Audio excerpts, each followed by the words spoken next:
بسم اللہ الرحمن الرحیم۔ السلام علیکم فرینڈز، آج میں آپ لوگوں کو کتاب اللہ کے نافرمانوں کا عبرتناک انجام میں ایک موضوع سناؤں گی جس کا نام ہے گستاخی رسول صلی اللہ علیہ وآلہ وسلم کو سانپ نے ڈس لیا۔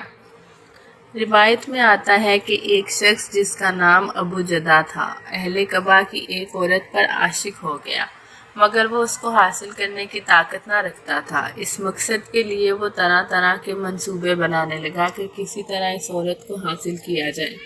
آخر اس کے ذہن میں ایک ترکیب آئی اور بازار گیا اور حضور کریم صلی اللہ علیہ وآلہ وسلم کے لباس مبارک جیسے کپڑے خریدے اور ان کو پہن کر اہل کعبہ کی طرف چل پڑا۔ اس عورت کے گھر جا کر دروازہ کھٹکھٹایا۔ اس عورت کے لواحقین نے اس کے آنے کا مدعا پوچھا تو کہنے لگا کہ مجھے حضور سرور کائنات صلی اللہ علیہ وآلہ وسلم نے بھیجا ہے اور یہ کپڑے ان کے میرے پاس بطور نشانی ہیں۔ انہوں نے مجھے اجازت مرحمت فرمائی ہے کہ میں تمہارے پاس قیام کروں اور تم لوگ میری مہمان نوازی کرو۔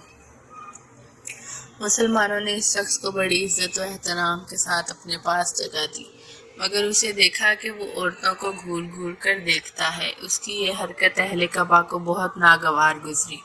انہیں کچھ شک ہوا، چنانچہ انہوں نے اپنے 2 آدمی حضور کریم صلی اللہ علیہ وآلہ وسلم کی خدمت اقدس میں بھیجے تاکہ صحیح صورتحال کا علم ہو سکے۔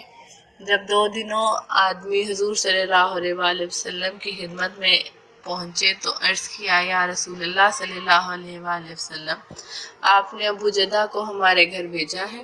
حضور صلی اللہ علیہ وآلہ وسلم نے فرمایا، کون ابو جدہ؟ انہوں نے بتایا کہ اس کے پاس آپ صلی اللہ علیہ وآلہ وسلم کی چادر مبارک ہے اور وہ کہتا ہے کہ اسے آپ صلی اللہ علیہ وآلہ وسلم نے عطا فرمائی ہے۔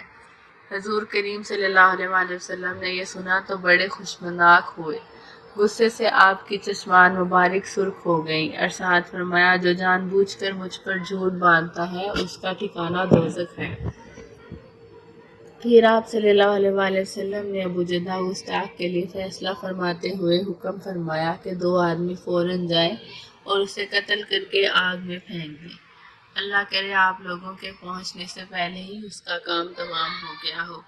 چنانچہ جب وہ لوگ اہل کعبہ کے پاس پہنچے تو معلوم ہوا کہ ابو جدہ قضائے حاجت کے لیے باہر گیا تھا کہ اسے سانپ نے ڈس لیا اور وہ وہیں مردہ پڑ گیا۔